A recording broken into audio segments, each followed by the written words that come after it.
19강으로 성교와 순교에 대한 내용을 나누려고 합니다. 사도 요한은요, 예수님께서 말씀하셨듯 여호와 같은 헤롯 안티파스에 의해서 죽임을 당합니다. 강교하고 우유부단했던 그의 태도는 하나님께서 권력을 주었으나 그 권력을 가지고 권세를 가지고 사치하고 자신을 영화롭게 하는 데만 사용하였습니다. 그러나 예수님은 자신의 권세를 가지고 선을 행하는 데 사용하였습니다. 그 권세를 가지고 말씀을 가르치시고 그 권세를 가지고 귀신을 쫓아내며 자신의 권세를 가지고 사람을 살리고 죄인들을 용서하였습니다. 또한 십자가에서 죽기까지 자신의 권세를 자기를 위해 사용하지 아니하고 죄인된 우리를 위하여 우리를 구원하시는 데 사용하였습니다. 고통과 죽음 앞에서 주님은 이렇게 기도합니다. 아버지여, 저들의 죄를 용서하여 주시옵소서.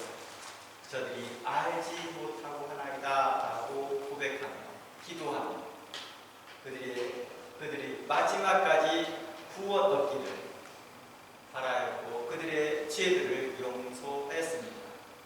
자신의 권세를 사람을 살리는데 또 하나님의 영광이 드러나는데 하나님의 뜻이 이루어지는데 집중하였습니다.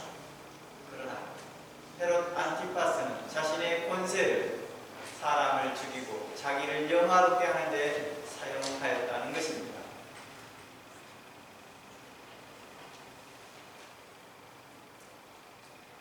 실질적으로 헤롯 대왕, 즉 헤롯 안티파스의 할아버지부터, 아버지부터 그들은 계속해서 죽기까지 자신과 자신의 왕권을 위하여 사람들을 죽이기 시작했습니다. 그리고 사람들을 핍박하고 모함하고 끝내는 의인을 죽이고 그리스도를 십자가에까지 핍박하고 죽이기까지 하였다는 것입니다.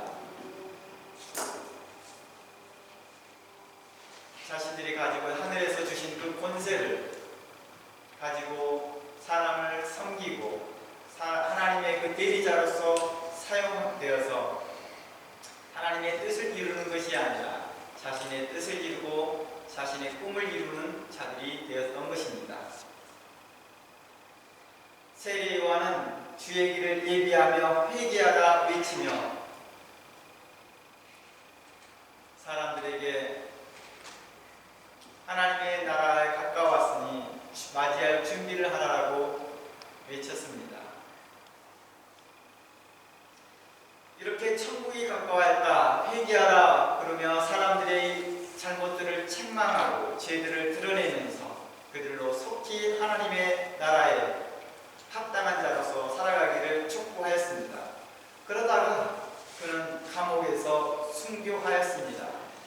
우리는 그를 의인이라 불렀고 우리 그를 하나님의 거룩한 선지자라 불렀습니다. 세례 요한의 이러한 모습은 주의 거룩한 사도들의 모습에서도 발견됩니다. 신약의 성도들과 그리고 구약의 선지자들에게도 이러한 모습들을 발견할 수 있었습니다. 또한 구약의 많은 선지들에게도 이러한 모습들이 발견되었습니다. 이는 오늘날 우리가 주의 재림을 기다리는 성도들에게 많은 것들을 의미하고 있습니다. 엘리야나, 에레미야나, 미가 선지자, 호세아 선지자, 그리고 지금 현재 우리가 살펴보았던 세례 요한, 그의 선지자, 그리고 사도들 중에서 베드로, 사도 바울처럼 큰 영향력을 가졌다 할지라도 그 길의 끝은 박수와 갈채가 아니라 영광이 아니라 죽음과 핍박과 끝없는 어려움이 올 수 있다는 것을 말해주고 있었던 것입니다. 이 땅에서 성공의 업적을 남기는 것보다 도리어 그들에게 있어서는 쓸쓸하고 외롭게 죽어가는 모습들이 우리에게 보여졌던 것입니다. 오늘날 주의 이름으로 선교하고 목회하고 성경을 깊이 연구하여 지도하는 신학자들이 20년, 30년 사역 후에 영광과 박수와 갈채가 아닌, 존중이 아닌 철저하게 외면당하고 쓸쓸히 홀로 죽음을 맞이할 수 있다는 것을 우리에게 말해주고 있었던 것입니다. 의를 위하여 걸어가는 길, 주를 위하여 걸어갔던 길이 결코 아름답기만은 하지 않았다는 것입니다. 주의 말씀을 증거하고 주의 길을 가는 것이 정말 귀하고 복된 일입니다. 그럼에도 불구하고도 결코 쉽지 않은 길이며 모든 백성이 인정하고 주변에 큰 영향력을 주었다 할지라도 그 길 또한 죽음을 각오해야만 갈 수 있다라는 것을 말해주고 있는 것입니다. 특히 죽음을 각오해야지만이 그 길을 완수할 수 있다는 것도 우리에게 보여주었습니다. 목회를 은퇴하고도 자신의 삶에 하나님을 위하여 끝까지 목숨을 내놓고 달려가는 그런 모습들이 우리에게 요청되고 있었다는 것입니다. 신학적으로, 교리적으로 목회는 은퇴가 없다라고 알고 있지만 여전히 자신들의 삶 가운데 20년, 30년 목회하고 난 후에 그 삶을 마무리하려고 합니다. 하지만 하나님께서는 끝까지 그 길을 가기를 원하고 있습니다. 실질적으로 그렇잖아요. 우리가 주의 길을 가는데 그 주의 길의 그 종착점은 우리에게 인생을 다하는 날이잖아요.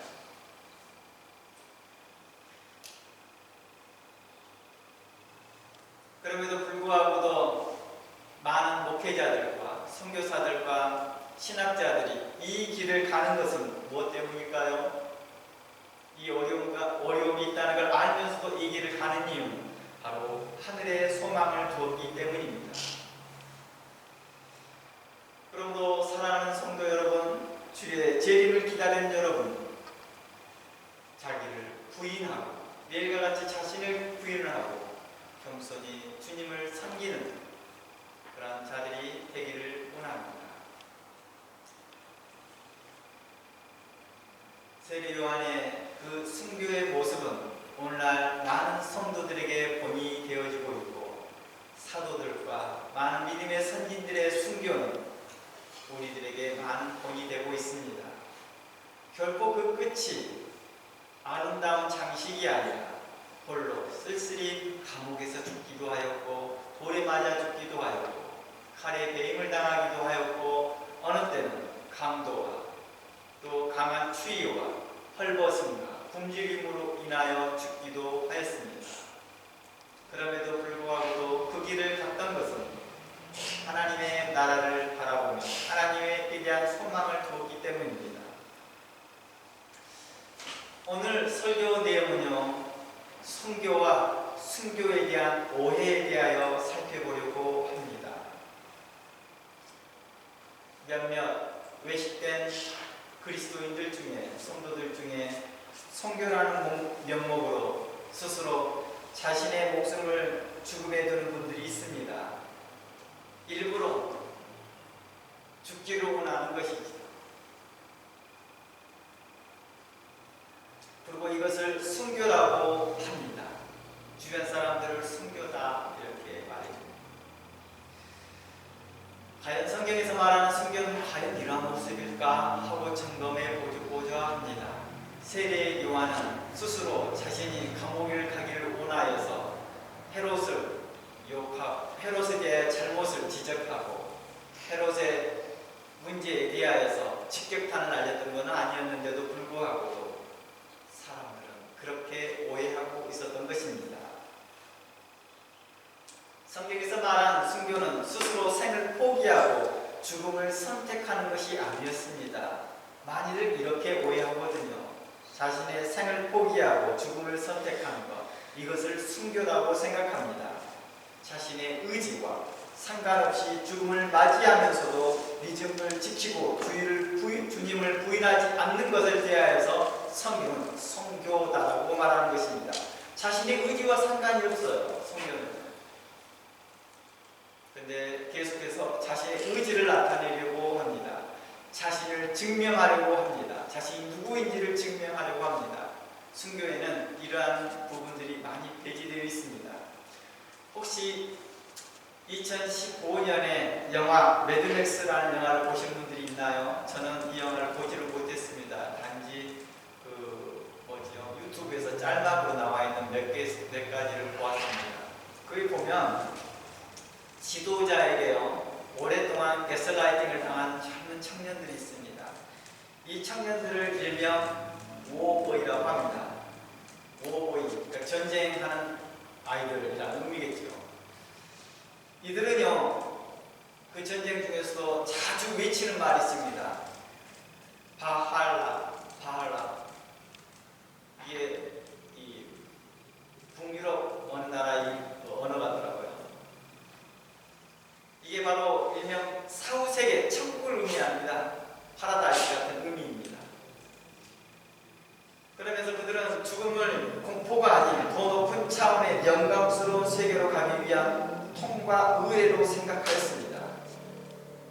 이들은 자신이 죽은 뒤에 영광스러운 사후세계로 갈 것이라고 굳게 믿습니다. 그러면서 이렇게 말합니다. 바알라에서 다시 만나자.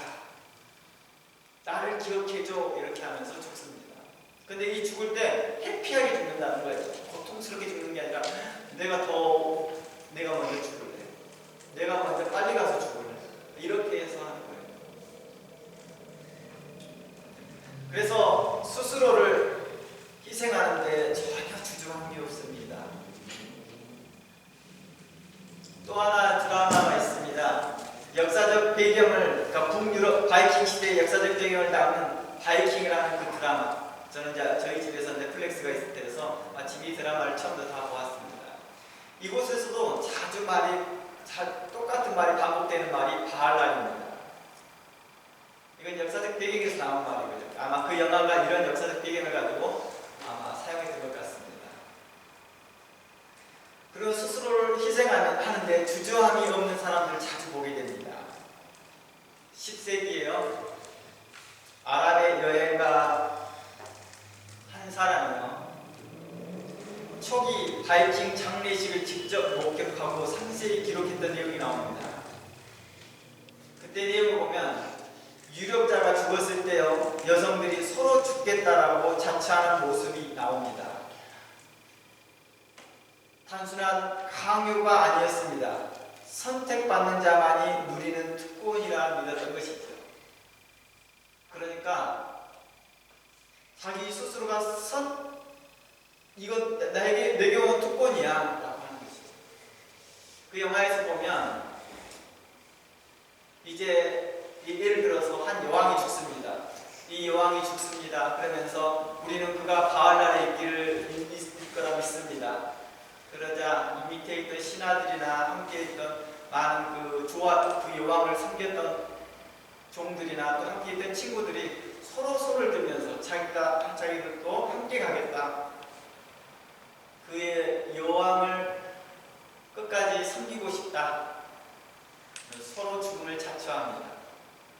그래서 닭 한 마리를 던집니다.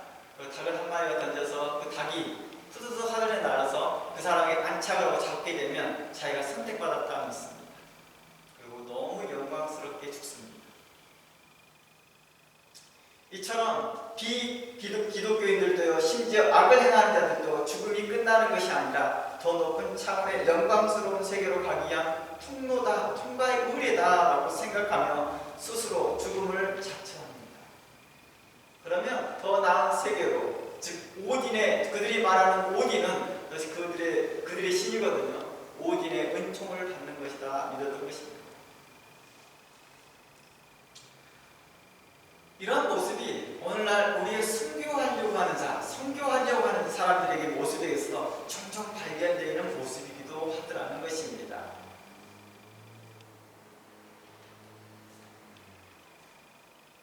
과연 성경에서 말하는 성경적인 순교는 무엇일까요? 그러며 세례 요한의 그 순교와 또 사도들의 순교를 한번 비교해 보려고 합니다. 스스로를 죽음을 자처하는 행위는 자신을 일반 신도들과 구별하여 나는 특별한 신자야, 난 특별한 하나님의 사람이야, 난 특별한 어떤 누구누구야 라는 것을 증명해 보려고 하는 태도에서 나옵니다. 이런 심리적 보상, 이것을 심리적 보상이라고 말합니다. 이런 심리적 보상 때문에 나타나는 일들이라고도 학자들은 말합니다. 남들보다 더 고통받고 더 희생함으로써 신 앞에서 자신의 가치를 증명하려는 태도라고 보기도 합니다. 이는 많은 신학자들이 이를 향하여서 영적 우월감이라고 표현합니다. 영적 우월감. 이는 신의 섭리에 자신을 맡기는 것이 아니라 신의 이름을 빌려 자신의 의지를 관철하려는 영적 교만의 한 형태다라고 신학자들은 지적합니다.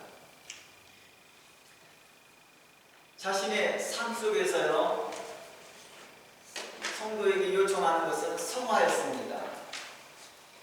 매일의 삶 속에서 좁은 길을 걸어가며 자신을 성도에 합당한 삶을 살아가면서 변화하고 성령의 열매를 맺어가는 그러한 삶을 추구하라고 성경은 우리에게 요청했거든요. 그런데 이러한 삶이 지루하고 이런 삶이 어렵습니다. 그러니까 쉽게 포기하려고 합니다. 어느 때 고통스럽기까지도 합니다. 그러나 반면 죽음은 어떻습니까? 단 한 번의 극적인 행동으로 모든 영적 갈등을 종결 지을 수 있다고 생각합니다. 그래서 이것을 순교라는 말로 포장되어지는 거죠. 선교지에 가는 사람들도 대부분 현재를 이탈하고자 하는 것이죠. 현재 삶이 고통스럽고 현재 삶이 잘 안 풀리니까 이런 것을 통하여서 뭔가를 얻으려고 하는 그런 것들도 있다는 게 작용되기도 하더라는 것입니다.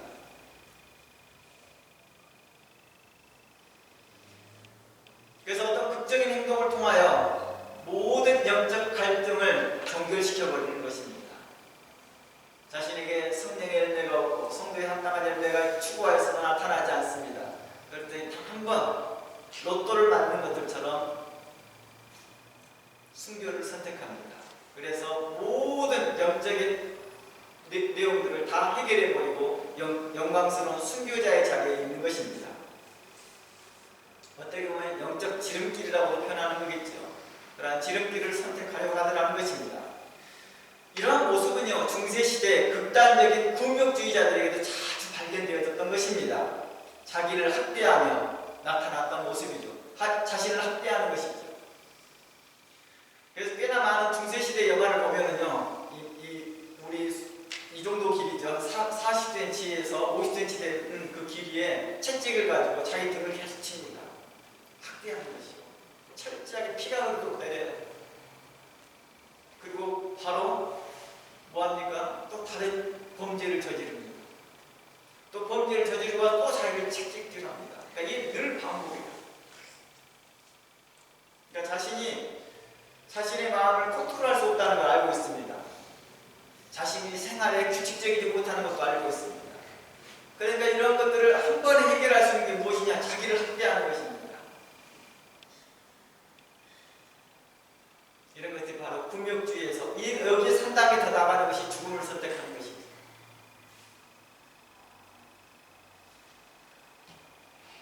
중세시대에 유명했던 십자군 전쟁이 있잖아요. 이 십자군 전쟁 때 정말 많은 사람들이 순교라는 이름으로 죽음을 던집니다. 당시 모슬렘과 싸우다 죽는 것을 순교다라고 가르쳤거든요. 그러면서 그동안 모든 죄는 사함받고 영생의 나라에서 멸류관을 받을 것이다 라고 말합니다. 이 말을 누가 했냐고요? 당시 교황이 말합니다. 당시 교회 지도자들이 이 말들을 합니다. 그리하여서 기사들과, 그러니까 전쟁 기사들이죠. 기사들과 사람, 성도들을 전쟁터로 이끌어가게 합니다. 성교와 순교를 내세우지만 본질적으로는 이러한 내용들은 자신의 의를 극치에 도달하려는 그 욕구에서 발생되는 것입니다. 욕망의 갈등인 거죠. 자신을 어떤 특별한 사람으로 만들려는 자기 증명의 욕망. 이 땅에서 그런 거잖아요. 자신을 성공하고 싶고 자기를 증명하고 싶은 그런 욕망과 같은 일맥상통하는 것입니다. 그래서 십자군 전쟁에 강력한 종교적 동기부여를 해주었던 것이죠. 좀 더 자세히 말해보면요, 1995년에 우르바노 2세가 클레르몽 공의에서 이 말을 처음 공포합니다. 그리고 200년 가까이 서유럽에서 십자군 전쟁이라는 이름 앞에 십자군, 명예로운 전쟁이라는, 한 주를 위한 전쟁이라는, 신을 위한 전쟁이라는 이름에 의해서 십자군이라는 말을 쓴 거예요. 전쟁이라는 명목으로 200년간 전쟁을 치릅니다. 단 한 번도 가서 승리하지 못합니다. 그런데 당시에요, 유럽 사회가 어떤지 아세요? 당시에 유럽 사회는요, 기사들이 서로 영지, 자기 땅을 차지하는 다툼들이 많았습니다. 자기네들끼리 싸우는 거예요, 자기네들끼리. 왜 이런 현상이 벌어졌냐면, 당시에 영지들이 뭐죠? 기사들이 무슨 일들을 해놔고 업적을 이루면 땅을 배분해줬거든요, 왕이. 그런데 그 땅을 배분하다가 땅이 더 이상 없는 거예요. 그러다 보니까 서로 땅을 이제 차지하는 싸움이 벌어지는 거죠. 그런데 마침 예루살렘의 그 지역에 모슬렘이 와서 장악을 하고 이러한 상황에서 전쟁이 일어납니다.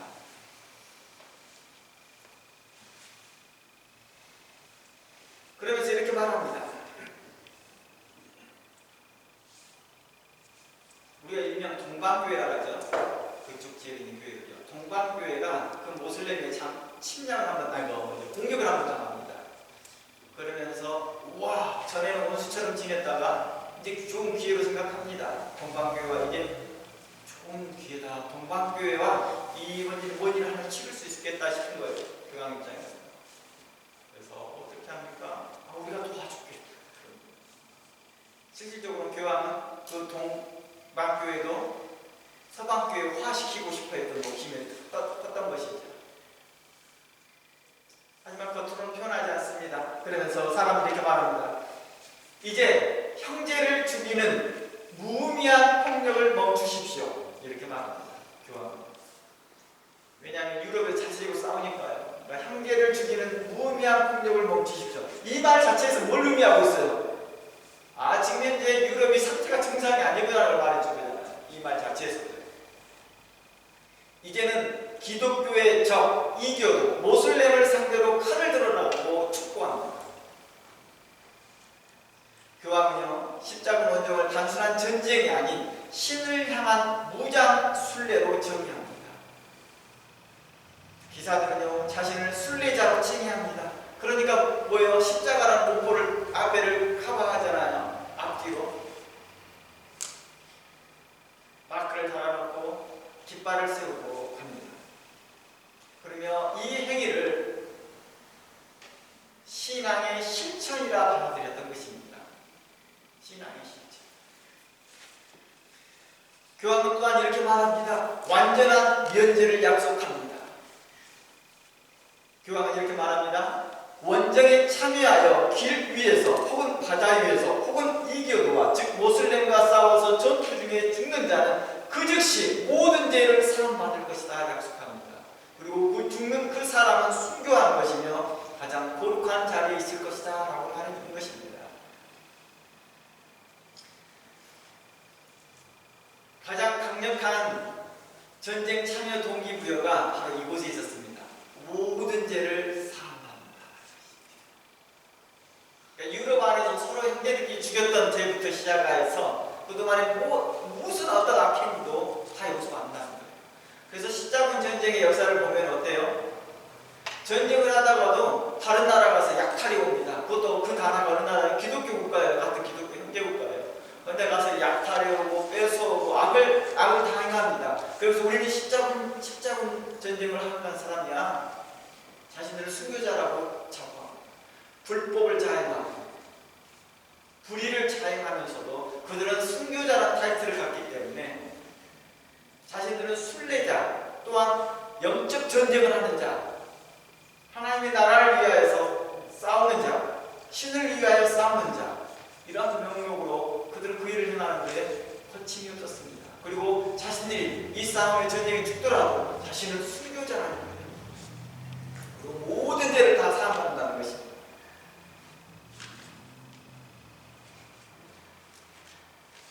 당시에 중세시대 때 많은 사람들이 이 지옥의 공포에 떨고 있었거든요. 그런데 얼마나 다행이었습니까? 이 말이 면죄부의 새로운 단계의 면죄부였죠. 새로운 방식의 면죄부. 그러니까 면죄부의 초기 버전입니다. 초기 버전. 즉 십자군 원정에 참여하는 것 자체가 자신의 죄를 한꺼번에 씻는 천국 직행이라고 생각했던 것이죠. 영적 보험하고 똑같은 것이었습니다. 교황의 연설이 끝나자 사람들은 어떻게 반응했을까요?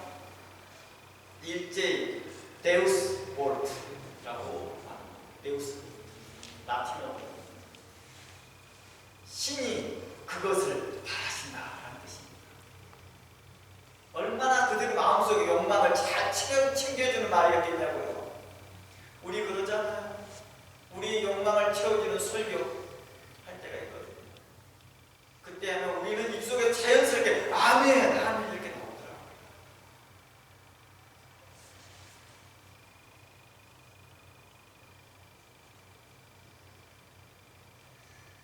하나님이 우리에게 대하여 실망하신데도 불구하고도 설교자는 이렇게 말합니다.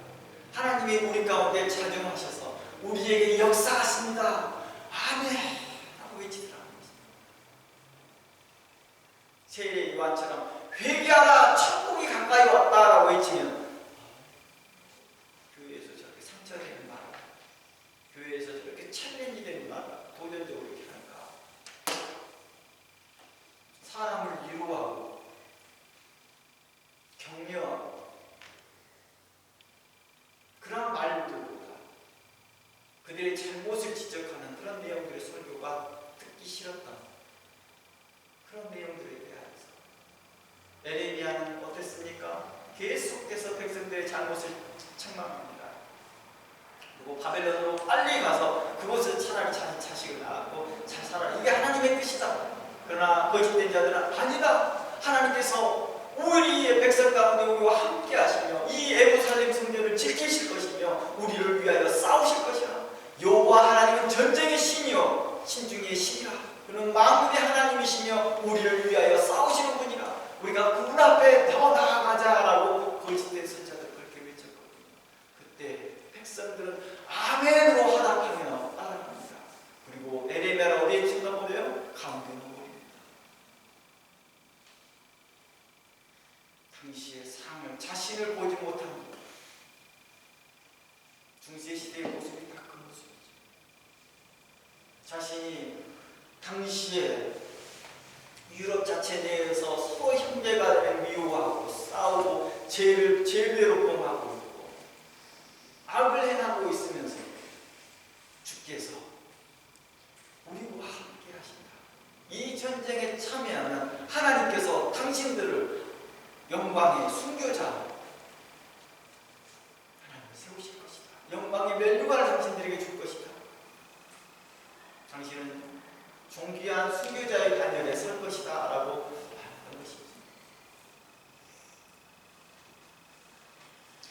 이후 200년간의 이관의 전쟁을 이어가게 합니다. 교황의 이 연설은 계속해서 또 더 자세하게 교회 지도자를 통해서 가르쳐지기 시작했고 계속해서 세뇌되기 시작합니다. 오랫동안 그러한 말로 게슬라이팅 당하였던 사람들은 어떻습니까? 지속적으로 반복해 나갑니다. 심지어 10대 아이들도 스스로 결집하여서 십자군 전쟁을 하여서 나갑니다. 그들이 어떻게 합니까? 결국에는요, 단 한 명도 생존하지 못하고 다 죽습니다. 그 내용이 피노키오로 만드는 피노키오라는 그 내용이 그걸 언급해 준 것입니다. 그리고 피리 부는 사나이라는 내용이 나오죠. 그 피리 부는 사나이도 그런 내용들이 나옵니다. 한 동네에 와서 피리를 불어주니까 사람들이 좋아라 합니다. 뭐죠? 쥐를 쫓아줬나요? 뭘 했나요? 그런데 페이를 제대로 안 해줍니다. 나중에 그 피리 부는 사람이 이 주민들에 대하여서 너무 그 배신감을 느끼고 나면 피리를 불어서 아이들을 데리고 나가는 내용이 나옵니다. 당시 영적으로 잘못된 가르침이 아이들을 어떻게 합니까? 순교라는 단열에 갈 수 있도록 인도해줬던 것이고, 파라다이스로 인도해주고, 하지만 갈국하고 배에 타자마자 그들을 다 전 세계 20몇 명한테 또 팔아버렸다.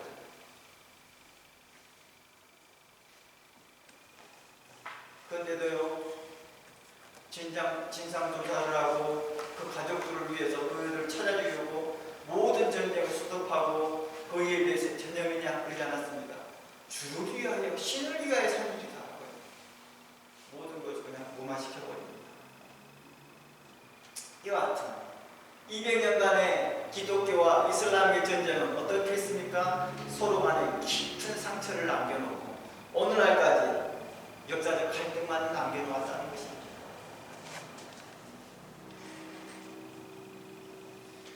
십자군 전쟁, 바이킹들의 그 과거 역사들, 그런 모습들이요, 극단적 종교 활동가들, 이런 모습들이 지금 여기서 목숨을 버리는 이 행위가 곧 영원한 구원과 영광으로 직결된다라는 그런 확신을 가지고 있더라는 것입니다. 이게 왜곡된 신앙. 이들에게 죽음은요, 자신이 누구인지를 증명하고 신의 인정을 받는 통로로 사용했던 것입니다. 성경에서 말한 순교의 본질은 진리를 타협하지 않는 것이지 자신이 누구인지를 증명하고자 한 죽음이나 또는 죽음 자체를 말하지 않습니다. 특히 스스로 위험지역에 들어가 일부러 타인에 의해 죽임을 당하려는 행위는요, 사실상 어떤 행위와 같은지 아세요? 타인에 의해 타인을 살인자로 일부러 만드는 것과 똑같은 거예요. 자신을 마치 희생자처럼 생각합니다. 그런 거 있지만 나리스적인 사람이 상대방을 일부러 화나게 하는 말을 합니다. 저 사람이 이걸 하면 화나는 걸 뻔히 알거든요. 근데 일부러 그 말을 해요. 일부러 그런 말을 자극해요. 그 중심을 누가 할까요? 하나님은 아시거든요. 그리고 화난 사람을 향하여 뭐 합니까? 그러니까 이런 모습인 거죠. 타인을 살인자로 만드는 행위인 거죠. 근데 자기는 뭘 순교자다, 피해자다 이렇게 말하고 있다. 자신의 또한 생명을 경이히 여기는 모습이기도 하는 것이죠. 성경이 가르치는 성교도 아니고 순교도 아닙니다. 여러분들이 한번 생각해 보세요. 전 세계 이슈가 됐던, 전 세계적으로 이슈가 되고 뉴스에 나오기도 하고 현재 다큐멘터리로 나와 있습니다. 그리고 유튜브 여기저기에 굉장히 많이 알려진 내용이 있습니다. 2018년에 나타난 한 선교사의 죽음입니다. 2018년도에요.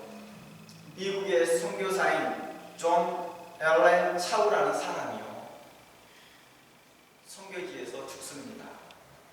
이 죽음을 두고요, 많은 말들이 생겼습니다.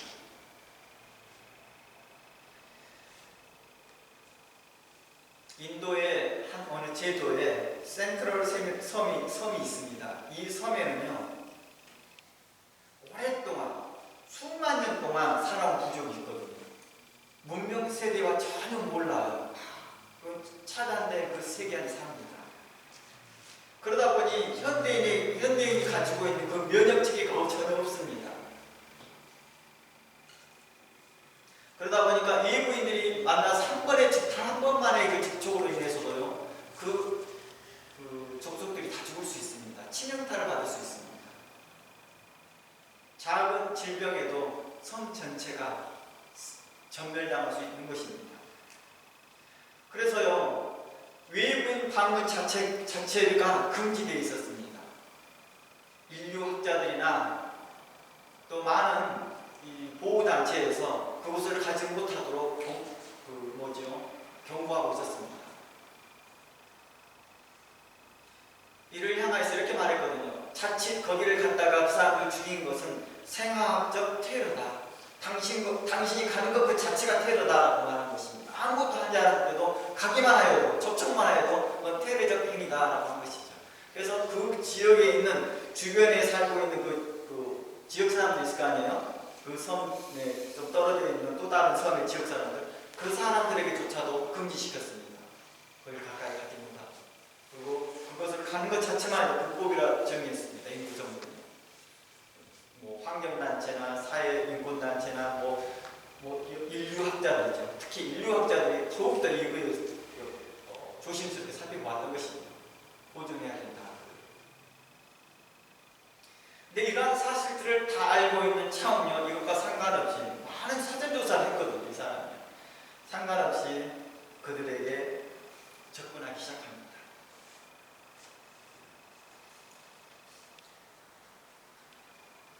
그는 직접적으로 접근할 수 없으니까 불법적인 방법으로 접근하기 시작합니다.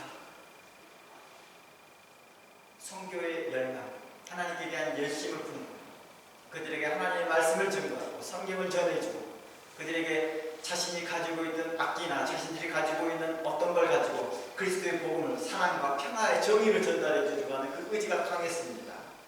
의도는 정말 좋았습니다. 그러나 지식이 선하지 못합니다. 불법적인 수단으로 수차례 해당 지역을 몰래 방문합니다. 어떻게 불법적으로 했냐고요? 거기 있는 지역 주민, 그러니까 반대쪽 섬이죠. 반대쪽에 섬에 있는 사람들을 매수한 거죠. 돈으로 산 거죠. 불법적으로. 그것을 사서 이제 가보는 거예요. 직접 섬을 도달하지 못하고 섬 가까이 가서 관찰하고 사진 찍고. 이걸 수차례 합니다. 사전조사를 답사를 하면 사전 답사라는 거죠. 그러니까 선교지 사전 답사인 거죠. 정말. 그리고 당일날이 했습니다. 그리고 구석에 도착했습니다. 도착한 지 얼마 되지 않아서 그 원주민들의 화살이나 이런 것 맞습니다. 그러니까 이 공격을 받으니까 얼른 피해 도망갔습니다. 근데 포기를 하면 좋잖아요. 포기를 하면 좋았을 텐데 포기하지 않았습니다. 하나님의 그에 대한 열심, 선교에 대한 열망, 뜨거운 열정, 26살밖에 되지 않았기 때문에 얼마나 뜨거운 열정이 있겠습니까? 그 젊은 패기를 향하여 또 달려갑니다. 다음 날에 갔을 때는 그들은 더 어떻게 했을까요? 원주민들은요, 너무 기가 막힌 거지. 땅에 도착하자마자 얼마에서 그를 죽습니다. 그걸 몰래 데려다 준 어부가 그걸 발견해요.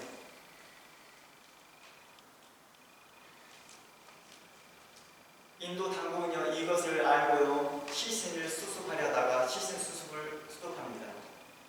당시에 인류학자들이나 전문가들이 하지 못하게 합니다. 당신들이 시신을 수습하다가 또다시 이 자체가 그 원주민들을 위협할 수 있습니다. 화학적 테러가 일어날 수 있습니다. 그러니 아예 가지를 마십시오라고 하죠. 그리고 인도 당국은요, 차우를 그 지역으로 불법적으로 데려다 준 이것에 대해서 조사하기 시작했습니다. 당신은 어떻게 이걸 불법인지 알면서도 그렇게 했느냐. 물론 이 차우에게도 자주 권고했대요. 가지 마라. 끝까지 간 거죠.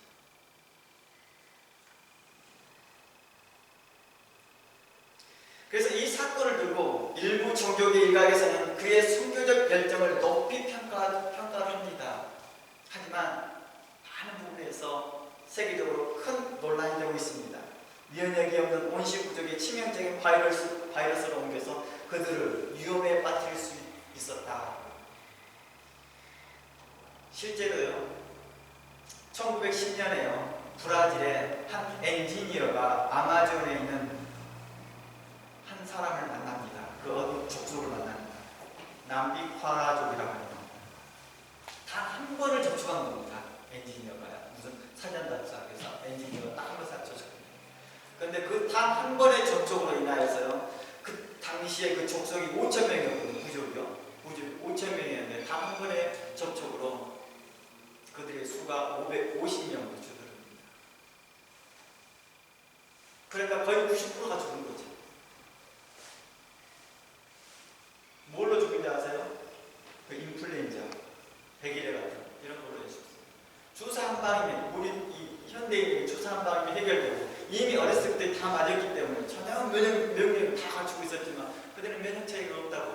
하는 거예요. 그러니까 인류학자들이 이런 사실을 알고 있기 때문에 할 수만 있으면 못한다는 거죠. 이런 사례가 과거에는 더 많았습니다. 몰랐습니다. 선교라는 명목으로 가서 그 민족의 문화들을 파괴하고 또 그들에게 많은 질병을 안겨줍니다. 우리에게 유명한 제러드 다이아몬드가 썼던 총, 균, 쇠라는 책이 있거든요. 거기에서 가장 큰 무기를 뭘로 말하냐면 총도 아니다, 쇠, 칼도 아니다, 바로 균이다. 무신공기는 균입니다. 아무런 예방조치 없이 고립된 사회에 들어가는 것은 그들에게 죽음을 가져다주는 일이다라고 그게 설명합니다. 선교사나 탐험가들의 선의를 가졌다고 믿지만 이는 상대방의 문화를 존중하지 않는 것이죠. 우리가 로마서를 말씀을 우리가 지난주에 살펴봤습니다. 13장에서. 그리고 베드로 전서의 말씀을 봤습니다. 뭐라고 말했습니까? 모든 제도에 뭐하고? 따르라. 그 제도를 따르지 않습니다. 사도 베드로가 제도를 따르래요. 근데 그 제도를 어깁니다. 불법을 행해서라도 뭔가를 얻으려고 합니다.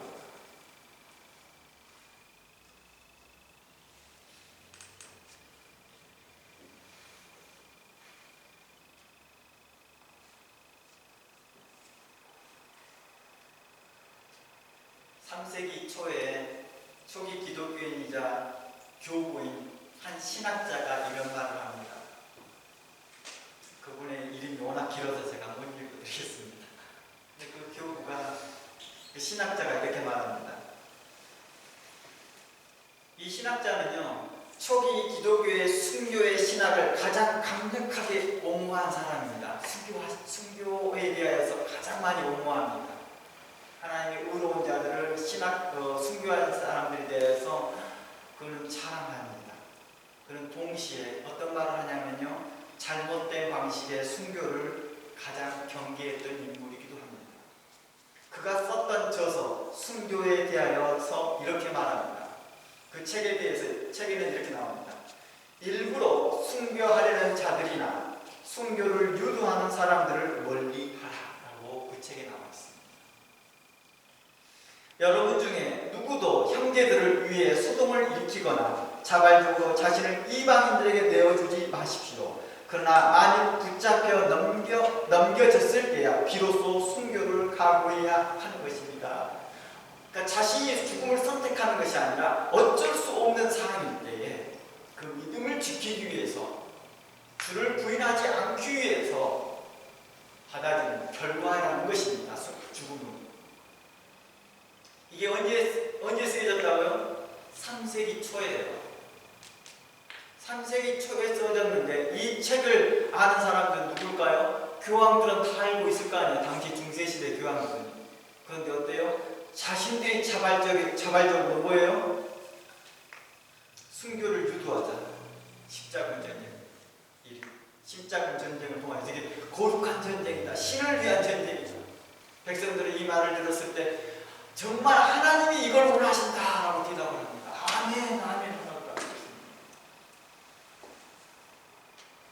불명고 책은 여기가 있습니다. 여러분 중에 누구도 형제들을 위해 소동을 일으키거나 자발적으로 자신을 이방인들에게 내어주지 마십시오라고 나와 있거든요.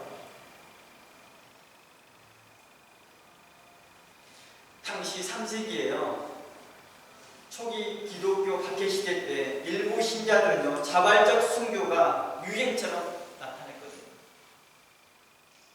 이들은 공개적으로 자신들이 기독교인을 밝힙니다. 저 기독교인입니다. 그래서 간청에 찾아갑니다. 그래서 요구합니다. 저희를 처벌해달라. 저희는 우상을 파괴하고 저는 황제를 모욕했습니다. 죽여주십시오. 그래서 한 간청이 그랬대요. 그렇게 죽여달라고 하니까 그걸 왜 나한테 그걸 요구하냐. 어리석은 자다.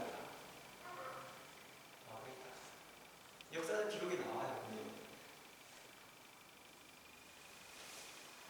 그러니까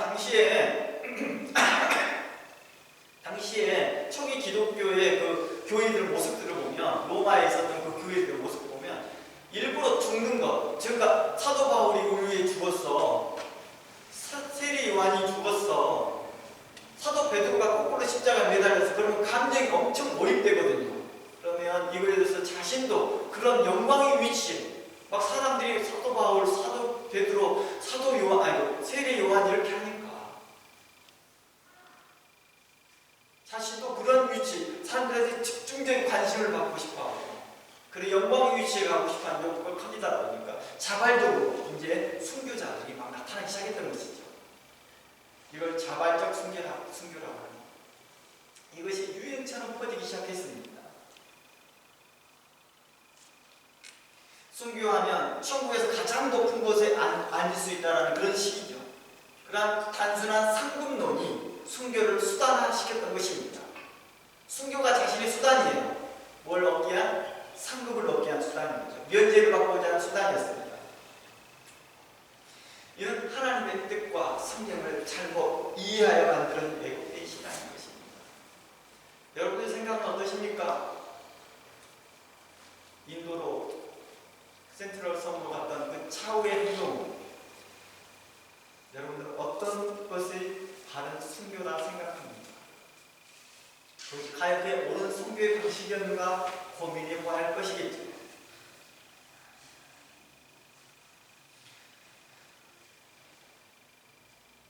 그래서 그 3세기 그 신학자는 이렇게 이러한 형태를 보며 매우 강하게 경고합니다. 진정한 순교란 신앙을 지키기 위해 어쩔 수 없는 상황에서 맞이하는 결단이어야지 스스로 죽음이 있는 곳을 찾아 나서는 것은 신앙이 아닙니다 라고 경고합니다. 이것은 허영심입니다. 이것은 무모한 자살과 다를 바 없습니다. 이는 순교를 구걸하는 자와 같습니다 라고 그 글에 표현합니다. 그러니까 당시에 얼마나 많은 사람들이 이렇게 허영심에 빠져서 신앙의 허영심, 신앙의 우월감에 빠져서 이런 행동을 취했는지를 잘 볼 수 있었던 것이죠.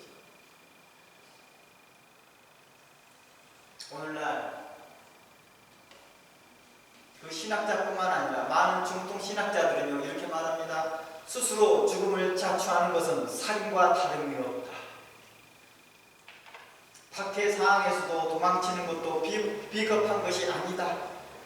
박해를 찾아 나서는 것은 교만한 일이라고 가르쳐 왔습니다. 뭐라고요? 박해를 찾아 나서는 것은 교만한 일이에요. 지금으로부터 한 20년 전이겠네요. 20년 전에 한 선교사님이 제게 와서 모슬렘을 가려고 한다고 하더라고요. 그래서 제가 정말 대단한 결정이네요 라고 했습니다. 그 이후의 대화부터는 정말 너무나 염려스럽고 걱정되었던 이유입니다. 그런데요, 정부는 오지 말라고 합니다. 정부는 그걸 가지 못하게 합니다. 그러면서 그 현재 한국의 그 정부를 사단 마귀라고 정의합니다. 그때부터 제가 정말 기쁘지 않았습니다. 더 놀라운 것은 그 모슬렘의 지역에 있는 현재 선교하고 있는 한국 분들이 뭐라고 말하냐면 오지 마세요. 당신이 오면 우리 현재 선교지에 있는 사람들도 위험해집니다. 이분들은 먼저 보면 선배들이죠. 경험한 문화를 잘 익숙해. 저희들도 이곳에서 10년, 어느 때는 어떤 사람은 5년 이렇게 있으면서 지금 계속해서 관계를 잘 맺어가고 있습니다. 그러니 지금 현재 오지 마십시오. 지금은 국가에서 정부에서도 금하고 있고 그쪽 모슬렘 국가에서도 지금 철저하게 조사 중에 있으니 위험한 상황에 오지 마십시오. 근데 이분은 뭐라고 말하냐면 현재 있는 선교사들은 자신의 믿음을 그러니까 잘 모른다. 내가 하나님 얼마나 하나님을 사랑하고 선교에 대한 얼마나 열정이 큰지를 그들은 잘 모른다. 그들은 아마 현지에서 현지화 되어버릴 것 같다. 그러니까 굉장히 이렇게 좀 낮게 평가하고 있는 거죠. 자신의 믿음만이 최고이고 자신의 열정만이 하나님 앞에 정말 전달될 수 있는 그런 열정이라고 믿었던 것이죠. 근데 그분이 단 한 사람이 아니었어요. 그룹이었거든요. 똑같은 생각을 다 합니다. 한번 그래서 이런 말들을 해서 제가 이랬습니다. 가지 마십시오.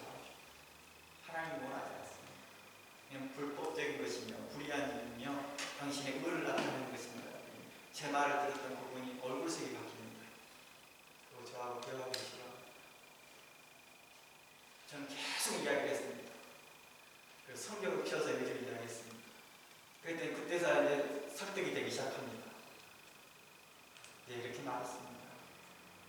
제가 이렇게 질문하고 이렇게 말했던 말조차도 당신은 깨닫지 못하고 알지 못했던 내용입니다. 그런데 누구를 가서 구원하겠다는 것입니까? 자기 자신도 현재 말씀 안에서, 믿음 안에서 건강한 성경적 가치관을 갖지 못하였는데 누구에게 가서 그리스도의 말씀을 전하고 누구에게 가서 그리스도의 성경적 가치관을 전할 수 있겠습니까? 이 말을 들었던 그는 고심합니다. 그리고 이 말을 자신의 선교팀에게 말합니다. 선교팀은 고민합니다. 그리고 결론이 뭘로 나왔을까요? 이렇게 말했습니다. 목사님, 저는 성경을 배우고 싶은데요, 저희 선교팀에서 좋지 않습니다. 그리고 며칠이 지나서 그는 이렇게 말합니다. 저는 선교지로 가기로 결정했습니다. 이런 분들을 한두 번 만나본 게 아니에요. 자기 스스로를 위험의 공간에 일부러 투척합니다. 자신의 아내를 그쪽에 투척합니다. 자신의 자녀들도 그에 투척합니다. 과거에 북이스라엘 왕들이 자신의 자녀들을 번제에 바치듯이 말입니다. 이방인을 따라서 말합니다.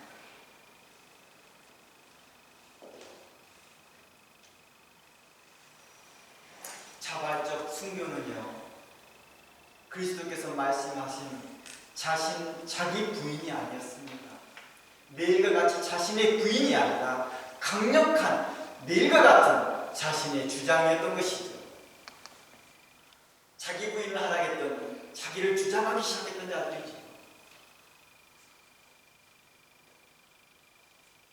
그 모슬렘으로 가겠다는 그 선교사님은요, 불명코 저에게 여러 번 말합니다. 말씀을 통하여 참 은혜를 많이 받았습니다. 말씀을 배우고 싶습니다. 그러나 결정적으로 그가 그 팀에 가서 대화하고 난 후에 생각이 다시 원래 생각했던 대로 선교지를 가겠다는 거죠. 선교라는 이름으로 포장되었지만 실상 신의 뜻보다 자신의 의지를, 자신의 목표를 더 앞세우는 모습이라는 것입니다. 이를 성경은 외식이라고 말하는 것이죠. 이걸 성경에서는 정욕적이다, 마귀적이다라고 말하는 것입니다. 물론 이러한 말들이, 제 말들이 선교를 지향하는 사람들에게는 어떻게 들릴지 모르겠지만 저는 그러한 분들이 어떤 생각을 하든 우리가 성경을 좀 더 관찰하고 묵상하고 역사를 살펴봤으면 좋겠습니다. 우리가 교회사를 배우고 우리가 믿음의 선진들의 그 주석을 찾아보고 믿음의 신학자들이 고심하고 연구하고 살펴봤던 그런 내용들을 존중해야 되거든요. 근데 그걸 바라보지 않거든요. 역사를 보지도 않거든요. 역사도 존중하지도 않거든요. 그 신학자의 신학의 연구도 존중하지도 않습니다. 그러니까 10년, 5년, 그 정도까지 모슬림에서 예를 쓰고 수고했던 그 선교사들의 그 수고한 노력들의 그런 말들을 아예 무시합니다. 들으려고 하지 않습니다. 예수님은 어떻게 할까요? 성경은 이렇게 말하는 거죠.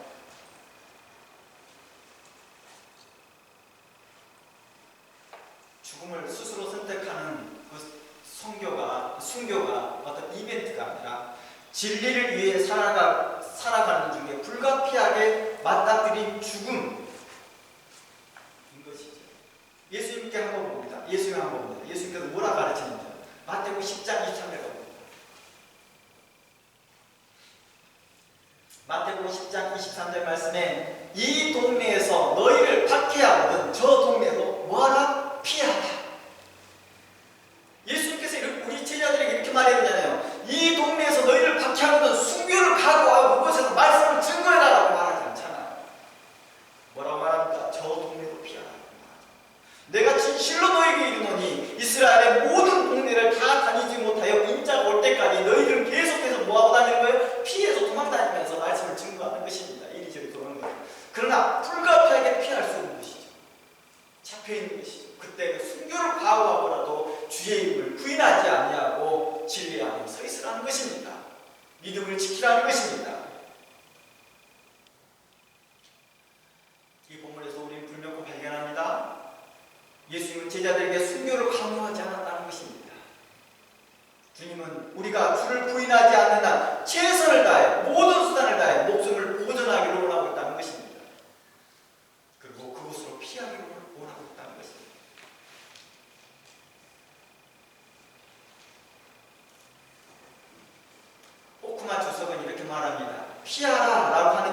비굴하게 보일 수 있는 공고이지만 이는 오히려 제자들을 겸손하게 하고 또 사려 깊도록 할 수 있다라고 주석합니다. 우리가 예수님의 명령에서 주목해야 할 것은요, 구주를 부인하는 것보다 목숨을 잃는 것이 오히려 낫다는 것입니다. 이것이 바로 순교의 바른 정신이겠죠. 주인 예수 그리스도를 부인하는 것보다, 나 몰라요 하는 것보다 차라리 목숨을 잃는 것이 더 낫다는 맥락에서의 순교에 대해서 이 말에서 순교의 정신을 이야기하고 있다는 것입니다. 그래서 예수님이 이렇게 말합니다. 뱀처럼 지혜롭고 비둘기처럼 순결하고 겸손하라고 외쳐했던 것입니다. 예수님은 어땠을까요? 예수님의 공생애 동안에는요, 제자들은요, 그 삶 가운데 어땠을까요? 복음을 전파하다가 계속 적대자들을 만나면 피해 다녔거든요. 요한복음 8장 59절, 제가 빠른 속도로 읽어보겠습니다. 요한복음 8장 59절에 성전에서 예수님과 논쟁하던 유대인들이 예수님을 돌로 치려 하자 예수님은 숨어 성전에 나가십니다. 예수님은 숨어버립니다. 요한복음 10장 39절, 예수님이 자신이 하나님과 하나임을 선포하자 사람들이 다시 참교합니다. 이때 예수님은 그들의 손에서 벗어납니다. 그리고 마태복음, 그리고 지난주에 팔린 누가복음, 바리새인들이 와서 예수님, 헤롯이 당신을 잡으려고 합니다 라고 합니다. 그래서 그곳을 떠나시라는 것입니다. 스데반이 죽고 난 후에, 순교한 이후에 어땠습니까? 많은 사람들이, 그 경건한 성도들이 예루살렘에서 다 흩어지지 않습니까? 결사항전하면서 우리의 의인 스데반이 죽었다, 결사항전하면서 우리도 함께 죽자 그러지 않았습니다. 도망갔다는 거죠. 결국 이 계기를 통해서 만방에 복음이 증거되는 역할을 하게 합니다. 사도 바울을 한번 보겠습니다. 사도행전 9장입니다. 25절입니다. 사도행전 9장 25절. 다메섹에서 복음을 전하던 사울이 유대인들이 죽이려 하자 제자들이 그를 밤에 몰래 강줄기에 담아 성벽에 달아 내렸다라고 기록하고 있습니다. 어떻게 보면 비굴하게 보일 수 있을지 모르지만 성경은 그렇게 말하지 않습니다. 너는 뱀처럼 지혜롭고 비둘기처럼 순결하고 겸손히 말하는 것입니다. 그들은 겸손했던 것입니다. 자신의 목숨을 그렇게 함부로 내놓지 않았던 것입니다. 할 수만 있으면 피했습니다. 사도행전 12장 17절 가봅니다. 사도행전 12장 17절입니다. 베드로가 감옥에서 기적적으로 탈출합니다. 근데 거기서 어떻게 합니까? 감옥 문이 열리는 거예요. 그랬더니 양심상 그런 거예요. 베드로 양심상, 나는 양심상 이렇게 다른 못 갔거든. 내가 나 다시 잡아주십시오 이렇게 하지 않으면 다른 데로 떠난다는 거야. 히브리서 11장 35절. 우리가 이 본문을 오해할 수 있으나 이 본문을 자세히 봅니다. 히브리서 11장 35절. 한번 함께 제가 읽어보겠습니다. 여자들은 자기의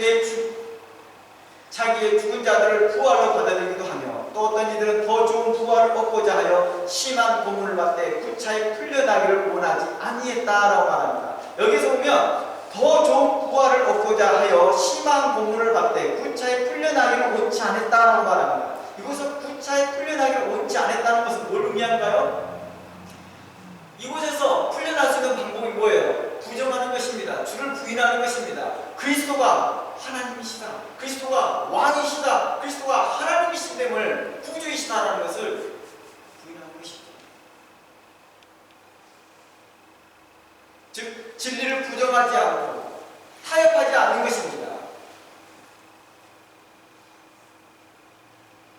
이 말이 일부러 죽여주십시오라는 뜻은 아니라는 것이죠.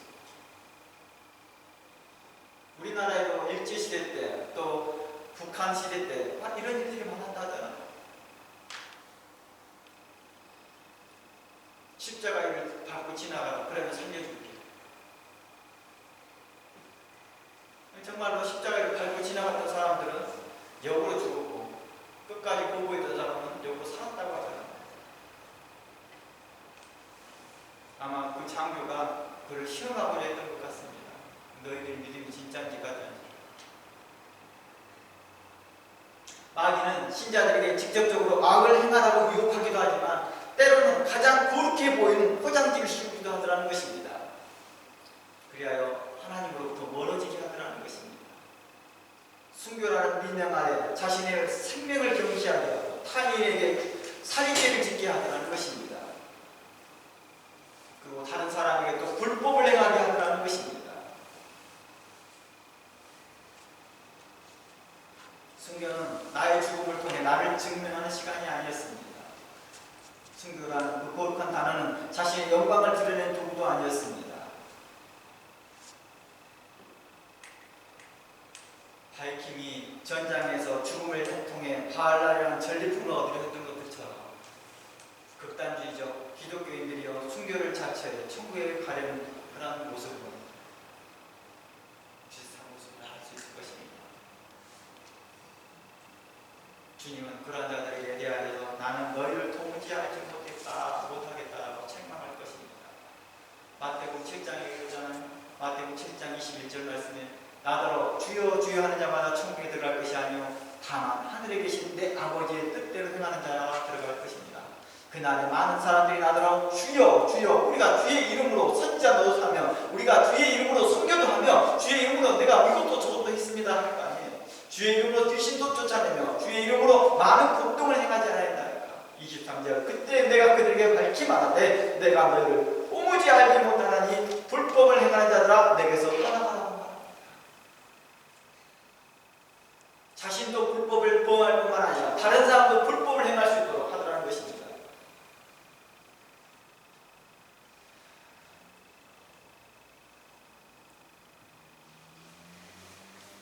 예수님은요 자신의 죽음을 앞두고 이렇게 말합니다.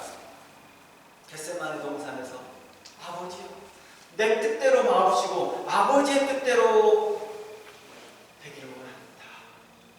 아버지의 뜻대로 하옵시옵소서 라고 기도합니다. 이 말의 뜻은 무엇일까요? 예수님은요 죽음을 스스로 자처한 게 아니었습니다. 하나님의 뜻이기에 피하지 않으셨던 것이죠. 그래서 로마서나 갈라디아 말씀에 예수님께서 어떻게 십자가의 죽음까지 하나님께 복종하였다라고 말합니다.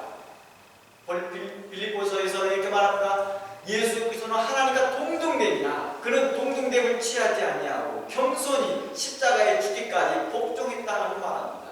하나님의 뜻이었겠습니다. 하나님이 원하셨기 때문입니다. 너를 통하여 내가 인류를 구원하고 싶다. 너를 참으로 찌르고 너를 모욕하였고 너에게 대하여 함부로 했던 그들을 나는 솔직히 구원하고 싶다.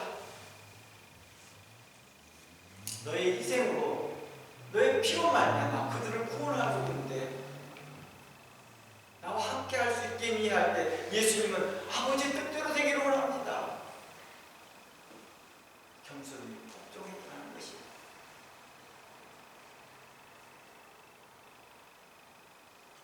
진정한 순교자는 뭐합니까? 자신이 스스로 순교자가 되려고 애쓰지 않더라는 것입니다. 오히려 그들은 복음을 전하다가 박해를 받으면 지혜롭게 뒤처 있습니다. 끝내 피할 수 있다 한다면 끝까지 피했습니다. 그러나 피할 수 없다 한다면 주의를 부인하지 않으며 진리를 타협하지 않으며 만물의 주인이신 그리스도께 의지하며 모든 구원이 하나님께 있음을 고백하며 살아가며 자신의 죽음으로 그걸 증명해냈더라는 것입니다. 그들에게 순교는 어떤 것이었을까요? 목적이 아니었습니다. 결과일 뿐인 거죠. 말씀을 증거하고 주를 부인하지 않다 보니까 그 결과가 죽음으로 나타난 것이지 죽음을 자초하고 나온 게 아니었습니다. 그래서 우리가 자주 오해했던 것, 에스더가 죽으면 죽으리라 라고 했던 이 말을 오해하고 있다 말합니다. 순교를 수단화하는 것은 신앙이 아니라 종교적 욕망을 충족하는 것입니다. 그 종교적 욕망, 욕심, 탐욕을 충족하는 것입니다. 종교적으로도 이 신앙적으로 탐욕을 가지고 있는 사람들이 많거든요. 그래서 뭐합니까? 남들이 장로하면 나도 꼭 장로해야 되고 남들이 권사하면 나도 꼭 남들이 목사, 나도 꼭 목사해야 돼. 그게 하나님의 부르심의 뜻이고 중요하지 않아요. 중요한 것은 내 의지가 더 중요한 거지. 내가 사회적으로 받는 그 환영, 인정 받는 것, 그걸 더 중요시 여기는 것입니다.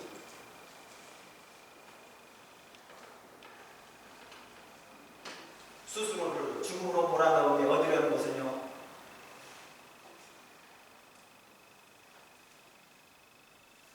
사실 출애굽에서 출애굽하고 나서 백성들이 만들었던 금송아지와 같은 것이죠.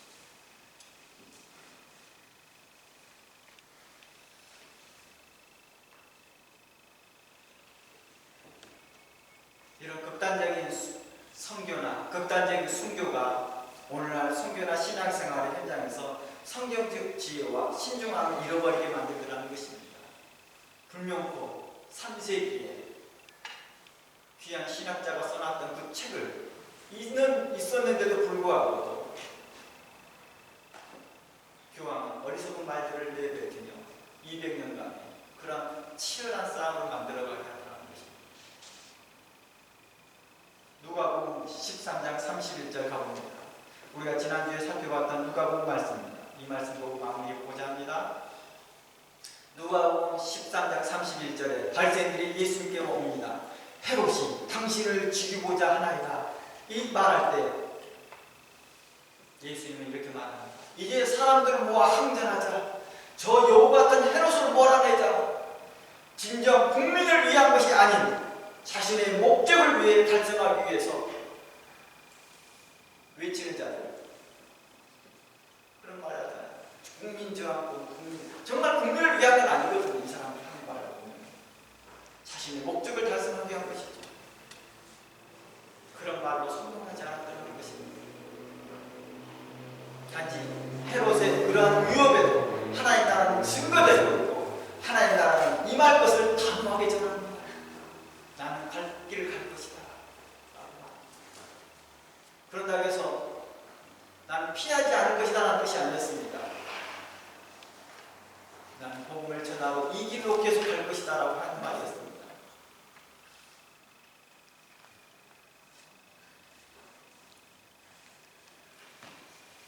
헤롯의 강교함과 여우 같은 그 강교한 정치적 내막을 알고 예수님은 뭐합니까? 하나님의 구원의 계획은 결코 틀어지지 않을 것을 말하는 것입니다.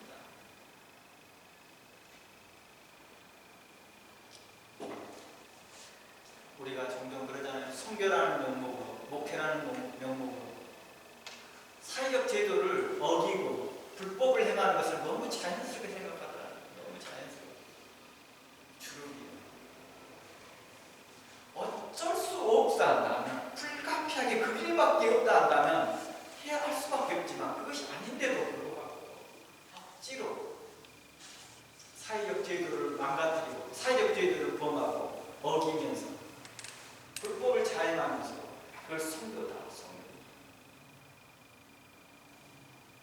지하철에서 큰 소리로 말하지 말라고 스피커 대고 말하지 말라 해도 스피커를 입으로 대놓고 스님 앞에서 예수 우리야 천국 가! 당신은 지옥불 가! 이게 선교일까요? 절간에 가서 그 절을 한 기둥을 갖다가 그다음 기름 부어서 불태워버리고 그 사찰을 불태우려는 목적이겠지. 그러면서 외치면서 하나님이 이곳을 심판하실 거야. 과연 그것이 선교일까요? 이게 그들이 정말 죽음을 각오하고 하는 사람일까요? 정말 죽음을 각오하는 것은 그것은 아닌 것 같습니다. 성경에 나타난 예수님과 제자들은 내가 죽어야 할 때 스스로를 정하면서 죽는 그런 교만을 부리지 않았습니다. 예수님조차도 스스로 그걸 결정하지 않았습니다. 하나님의 때까지 기다렸습니다. 성경에 보면요, 예수님께서 피하셨다, 예수님께서 뭐 하셨다 이 말할 때 꼭 뒤에 말이 나면 때가 아닌 거고, 때가 아닌 거고, 하나님의 때를 기다린 것입니다. 그들은 교만하지 않았습니다. 제자들도 교만하지 않았습니다. 일부러 자기의 목숨을 죽음 있는 곳에 던지지 않았다는 것입니다. 그들은 자신의 생명이 하나님 손에 있음을 믿었기에 하나님이 허락하신 사명의 기간 동안 그 말씀을 지키며 자신 생명을 보존하면서 밖의 현장에서도 하나님의 말씀을 증거했던 것입니다. 또한 그 박해가 심하면 그 장을 피하고 때를 기다렸습니다. 순교는 내 의지의 선택의 도구가 아니었던 것이죠. 마지막 순간까지 진리를 증거하다가 피할 수 없는 상황에 직면했을 때 감당하는 것이었습니다. 우리가 선교를 하고 그 선교하는 그 가운데에서 우리가 사회적 제도를 지켜가는 것,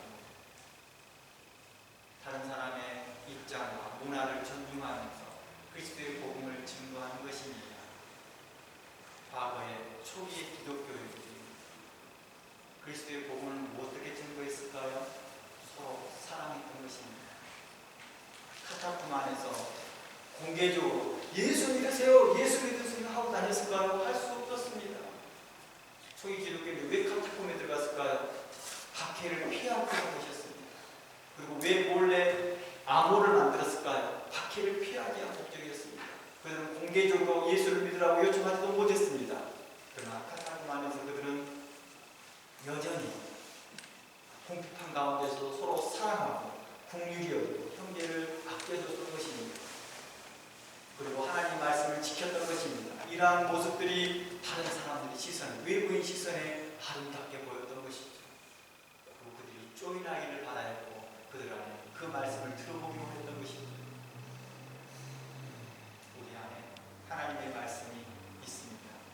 이 말씀을 따라 우리는 서로 사랑하고 서로 불쌍히 여기고 긍휼히 여기면서 존중하고 하나님 나라가 우리 삶 통해서 증거되기를 원합니다. 각자에서 속해 있는 직장, 학교, 삶 가운데서 그리스도의 향기가 여러분을 통해 증거되기를 주의 이름으로 소원합니다. 여러분 모두는 선교사입니다. 각 현장에서 여러분 삶을 통해서 그리스도의 향기가 드러나기를 원하시는 하나님이십니다. 마태복음 28장의 말씀의 명령, 우리 각 사람 모두의 명령이 있습니다. 너희는 가서 모든 백성을 향하여서 주의 이름을 증거하라 말했습니다. 내가 분부한 모든 것을 가르쳐 지키게 하라 하였습니다. 그들을 다 가르치고 성경을 가르치지 못한다 할지라도 내 삶을 통해서 그리스도의 향기를 뿜어내고 성령의 인도하심을 통하여 그들이 교회 그리스도께로 인도되게 받을 수 있도록 기도하며 살아가기를 원합니다. 여러분의 삶이 다니엘처럼 순결하고 정결하면서 하나님 아름다운 모습으로 나타날 때 주변 사람들이 그걸 보고 하나님에 대해 관심을 갖고 여러분에 대해서 관심을 가지며 진리의 도를 알기를 원한다는 것입니다. 그러니 여러분들이 주의 임하신 그날까지 하나님 말씀하면서 거룩하고 의롭게